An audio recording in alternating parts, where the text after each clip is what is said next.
Shri PVN Madhav గారు BJP రాష్ట్ర అధ్యక్షులు వారు శాలువతోటి ప్రధాని గారిని సత్కరిస్తారు.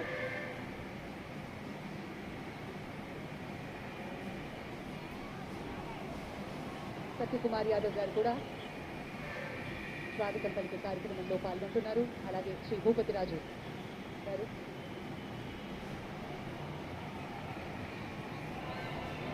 అలాగే శ్రీ పంచముఖి ఆంజనేయ స్వామి ప్రత్యేకమైనటువంటి జ్ఞాపికని బహుకరిస్తున్నారు శ్రీ మాధవ్ గారు. Thank you sir, thank you very much. GST next generation GST సంస్కరణను పురస్కరించుకుని నేడు సూపర్ జిఎస్టీ సూపర్ సేవింగ్స్ మహాసభను నిర్వహించుకోవడం యావత్ కర్నూలు జిల్లా ప్రజల వాసులు కూడా సంతోషించదగ్గ విషయంగా నేనైతే భావిస్తున్నాను.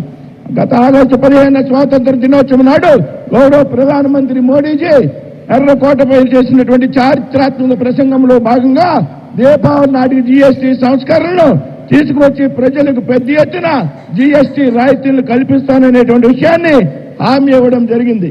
అదేవిధంగా ఆ రోజున ప్రకటించిన విధంగా అప్పటి వరకు 4 స్లాబులుగా ఉన్నటువంటి జీఎస్టీ రేట్లను కేవలం 2 స్లాబులకే పరిమితం చేసినటువంటి వ్యక్తి గౌరవ ప్రధాని నరేంద్ర మోడీజీ అనేటువంటి విషయం సందర్భంగా తెలియజేస్తున్నారు.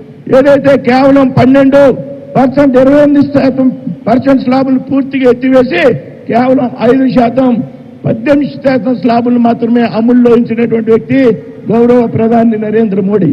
అంతేకాకుండా దేశంలో సామాన్య ప్రజలకు ఊరట కలిగించే విధంగా ఏదైతే విద్య కానీ వైద్యం కానీ వ్యవసాయ రంగాలకు కానీ సంబంధించినటువంటి ఉత్పత్తులు ఉన్నాయో వాటి మీద 0% జీఎస్టీగా ప్రకటించినటువంటి వ్యక్తి గౌరవ ప్రధాని నరేంద్ర మోడీజీ గారని ఈ సందర్భంగా తెలియజేస్తున్నాను.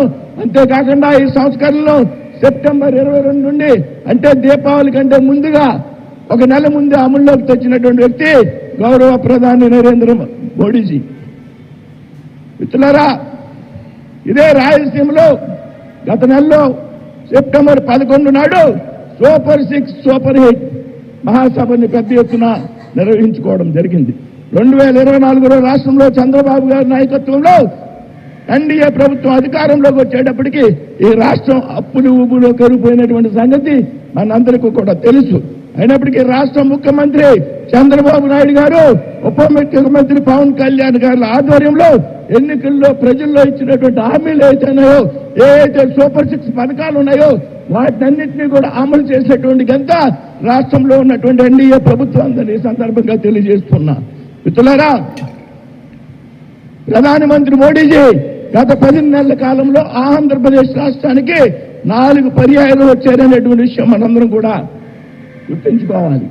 దాని పట్ల ఆయనకి ఆంధ్రప్రదేశ్ రాష్ట్రం అభివృద్ధి మీద ఎంత చిత్తశుద్ధి ఎంత నిబద్ధత ఉందనేటువంటి విషయం మనందరం కూడా దయచేసి అర్థం చేసుకోవాలి. మిత్రులారా, కేవలం 10 నెలల కాలంలో జనవరి 8 నాడు విశాఖపట్నంలో 2 లక్షల కోట్ల రూపాయలకు శంకుస్థాపనలు ప్రారంభోత్సవాలు, మే 5న అమరావతిలో 58,000 కోట్లకు శంకుస్థాపనలు ప్రారంభోత్సవాలు, ఈ రోజు కర్నూలులో 13,430 కోట్ల అభివృద్ధి కార్యక్రమాలకు శంకుస్థాపనలు ప్రారంభోత్సవాలు శ్రీకారం చుట్టినటువంటి వ్యక్తి ప్రధానమంత్రి నరేంద్ర మోడీజీ అనే విషయాన్ని ఇక్కడ ప్రస్తావిస్తూ ఉన్నా. అంతేకాదు ప్రపంచ యోగా దినోత్సవం నాడు ఆంధ్రప్రదేశ్ రాష్ట్రంలో ఉన్నటువంటి విశాఖపట్నానికి జూన్ 25 నాడు వచ్చి ఏదైతే Guinness book of records world records లో విశాఖపట్నానికి స్థానం కల్పించినటువంటి వ్యక్తి గౌరవ ప్రధాని నరేంద్ర మోడీ గారి అనేటువంటి విషయాన్ని సందర్భంగా ప్రస్తావిస్తుంది. ఇందాక పయ్యావుల కాశవ్ గారు సోదరు లోకేష్ గారు ప్రస్తావించినటువంటి అనేక విషయాలు, అమరావతి రాజధానికి నిధులు కానీ పోలవరం ప్రాజెక్టు నిధులు కానీ స్టీల్ ప్లాంట్కి నిధులు కానీ ఇలా చెప్పుకుంటూ పోతే లక్షల కోట్ల రూపాయల నిధులు ఆంధ్రప్రదేశ్ రాష్ట్రానికి కేటాయించినటువంటి వ్యక్తి గౌరవ ప్రధాని నరేంద్ర మోడీ గారు అనేటువంటి విషయాన్ని ఈ సందర్భంగా మనంతా కూడా గుర్తించుకోవాలనేటువంటి విషయాన్ని ఈ సందర్భంగా చెప్తూ ఉన్నాం.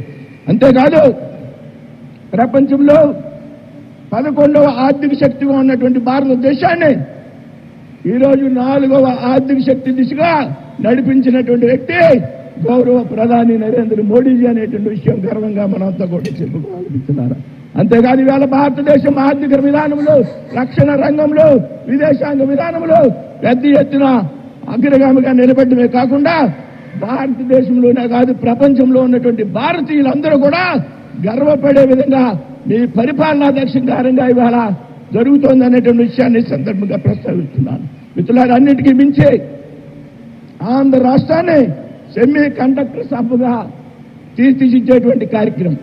అదేవిధంగా ఇందాక మిత్రులు మన వాళ్ళు చెప్పినట్టు గూగుల్ A1 డేటా సెంటర్ ఏదైతే ఉందో దాన్ని విశాఖపట్నంలో ఏర్పాటు చేసి విశాఖపట్నం హబ్బుగా అభివృద్ధి చేసేందుకు ప్రధాని నరేంద్ర మోడీ గారు చూపినటువంటి చొరవ, ఈ విషయంలో ముఖ్యమంత్రి శ్రీ నారా చంద్రబాబు నాయుడు గారు, పవన్ కళ్యాణ్ గారు, శ్రీ నారా లోకేష్ గారు తీసుకున్నటువంటి ప్రత్యేక శ్రద్ధను ఈ మహాసభ పూర్వకంగా అభినందిస్తూ ఉన్నాను. రాబోయేటువంటి రోజుల్లో మోడీజీ నాయకత్వంలో భారతదేశం సూపర్ పవర్ దేశంగా మారడంతో పాటు చంద్రబాబు పవన్ కళ్యాణ్ గారి నాయకత్వంలో ఆంధ్రప్రదేశ్ సూపర్ ఆంధ్రప్రదేశ్ గా మారుతుందనేటువంటి విషయంలో ఎటువంటి సందేహం లేదని ఈ సందర్భంగా స్పష్టం చేస్తూ ఉన్నాను. సార్, माननीय प्रधानमंत्री जी, आंध्र प्रदेश की विकास के लिए आपकी जो प्रतिबद्धता है, आपके साकार और अचंचल प्रेम के लिए आंध्र प्रदेश की प्रजा आपकी आभारी है, ऋणी है. धन्यवाद. जय हिंद, जय भारत.